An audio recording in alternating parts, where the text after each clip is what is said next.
Okay, hello everyone. Today I'm going to share with you something about Fretwires. What you need to look for when it comes to recognizing Fretware, and a little bit more of understanding why it does happen. Now, Fretwares, to begin with, you have to understand that Fretwires are consumables. It's like your printer ink, it's like your pen, your pencils. So after a while of usage, it does degrade and it will wear off. Now when it comes to fret wires, is this. You have your fret wire, imagine this is your fret wire, alright? And you have your strings. Then what happens is that anytime you have contact, whether it's a light contact, whether it's a grinding contact, or whether when you play and you dig on the fret wires, meaning you press very hard and you bend, okay, it will wear off your fret wires. So then again it comes to the quality of the fret wires, but we are not going to deal with that. Quality simply means this: how fast it will eat up your fret wires. So if you get a stainless steel, a lot of people think that it will last you a lifetime. Yes, if you are very light player, but if you are playing like a heavy kind of playing, then even that it will eat up and it will create fret wear on your stainless steel frets. It all depends on brand, it all depends on your style. Now what you need to know for the normal guitarist is this: you want to recognize what is fret wear. Now fret wear, just now I already explained what happens when it comes to fret wear. I'm going to insert for you a picture here to tell you and to show you what to look for when you have fretware. Okay, here are some examples. This one is on all the strings. The next one here is just slide on the third string, and the next one you will see is getting to thin out on almost all of the fret wires. Moving on, we have what happens when you have fretware. If let's say you have fretware, you might be facing a few of these issues, whether it's fret buzzing, whether it's choking. Choking meaning when you bend the string, gone, meaning it choke out, alright? It doesn't want to extend, or it doesn't get the full range of the note itself. Or it might have a zinging sound, or when you play that note, if let's say you intend to play F, you get F sharp, or you get G, or you get some other note, then you might have a fret issue. Now this happens mainly because with fretware, what happens is that ideally you want both of these, all the frets will be on the same level. Imagine this is a fret wire, okay? With fretware, if let's say I play a lot of this note, then this one will go down and this one will remain at its normal height. So what happens is that it will start grinding on this guy. The string will start grinding on here. So further down the road, or further down towards the heel of the neck itself, it might have buzzing. So you might have a situation whereby the frets are not level, and it will start buzzing on different parts of the guitar. Sometimes it's more on the first two strings, sometimes it goes more on the sixth string, or sometimes it happens in the middle of the fret, on the neck itself. Now then again, this might also depend on whether your fretboard, your whole guitar neck, is level properly.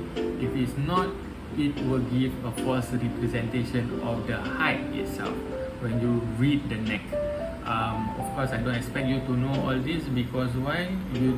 Most of the time, the normal guitarists do not deal with a lot of tech work, but that is the basic of it.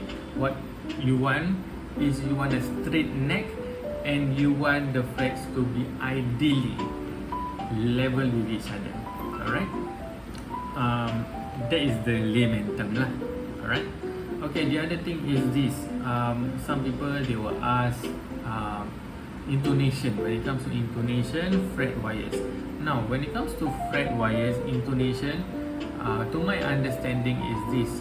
If let's say we have a fret, okay, imagine this is a fret, okay. Ideally, you want a crown. Now, what is a crown? The crown means this, the curvature of the fret wire itself. So what happens is that when we level, if let's say I want to level the neck, I will put a straight beam of a file and I will grind until it becomes squarish like this. I don't know whether you can see this, squarish. So what I want to do is I want to retain that curve. So what happens is I'm going to take a crowning file and I will grind it back to a conical shape or a rounder shape. Alright. Now the idea is this. The topmost part here is called the apex. If let's say I do not have this apex, I will have a squarish top. What happens is that when the string passes through or grinds through when it's oscillating or when it's playing, what happens is that it has a bigger surface area for it to pass through. So when you have a bigger surface area, that's when you get your fret buzzing. Or when you play your note, because of the larger surface area, you might have intonation issues. Mainly because if let's say this is squarish and this is a bit rounder, same thing. Because why? It's not level and it's not rounded properly, so you have a lot of intonation problem. If let's say you play for fun, it's okay. If it doesn't bother your playing, it's fine. But if let's say most of the time, if let's say you want to be recording your song, then of course get it intonated properly. And if let's say you want to, what we call it, you want to play with other people or other bandmates who are also playing string instrument, ideally you want to be intonated to the correct intonation. So everyone, when they play C, everyone is playing C, alright? Not C sharp, okay, or B, that kind of thing. Alright, so that solves a bit, or I hope this helps with a little bit of more of the understanding of the guitar itself. Okay, the other thing is this capo. If let's say for capos, if you are playing acoustic guitar, mainly when you use capos is on acoustic guitars, right? So if let's say you use capo, your fretware will be more on the first string, because most times people play capo on the first string, on the first fret. So more than often, if you use capo on any frets for that matter, what happens is that the fretware will be on that particular fret.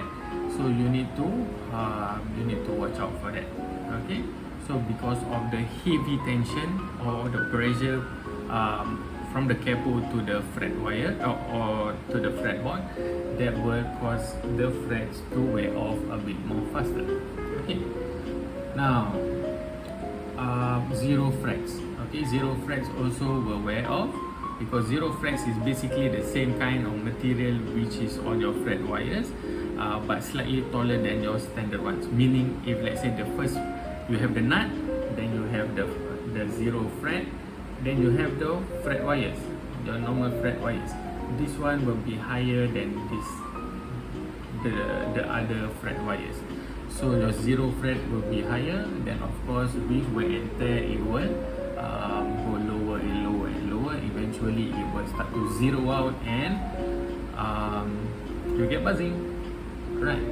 Now for those who use stainless steel fret wires, let me just warn you first, stainless steel fret wires will also wear. So now a lot of people say, hey, it will last you a lifetime. Yes, it can last you a lifetime if let's say you are a very light guitar player, meaning when you press you don't use a lot of effort.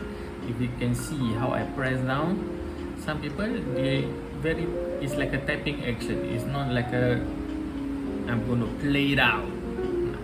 So if you are a kind of guitar player who actually grinds and really whack the strings, then of course stainless steel will be a better choice because it will last a bit longer, but it's not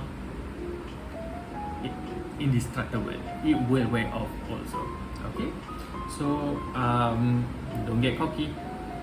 Alright, so the other thing is, of course, there are also nickel silver which are made a bit harder than your normal nickel silver. You can go and check this out.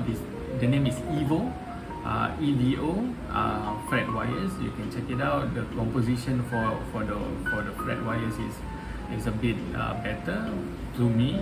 It sounds like stainless steel, but it has a quality of nickel silver, and it sounds a bit more warmer than your stainless steel. For me personally, I have worked on guitar which use Evo, and I kind of like it more.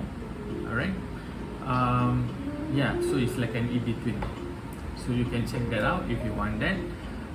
The other thing is this, the bottom line is these Fretwires, it will wear and tear, regardless what brand you use or what methods you use to actually install the frets. It will wear and tear. So that is one of the things that I want to share with you about Fretwires. The other thing is this, I learned this from an Indonesian guitar tech. He mentioned something about strings. A lot of people, they put too much emphasis on Fretwires, but they don't take a look at the strings itself. Now when it comes to strings is this, the strings will come in round most of the time. Round. After you play your guitar and you use this on the Fretwires, let's say this is a Fretwires, this is a string. You play and play and play and play and play. What happens is that this circular shape, it will become a bit squarish, because why? You are turning and twisting the strings itself, it will become a bit squarish. So when you have a square string, and you play against the frets, it will start grinding more and more and more, because why? The square, remember the square has a bit more of an edge to it, so of course it will cut and cut and cut on your Fretwires more and more and more, until it will become a bit more redundant that you are having that particular strings. So usually what I would recommend, or what the tech taught me, was this: change your string as often as you can. Let's say personally for me, I change my strings every month, and I don't really play that much. I play maybe weekly and just play like a few hours here and there. But if let's say you play on a very regular basis, change your string often, because this will help you retain your Fretwire lifespan. So yeah, if you have any questions, you can let me know. If I don't have the answers, I will try and source out for you, or I will ask other techs. Then again, till next time, bye. Okay, if you like this content, please subscribe. If you don't subscribe, it's fine. Just take a look, see what you like, see what you don't like. Drop me a comment. I'll see you next time. Bye.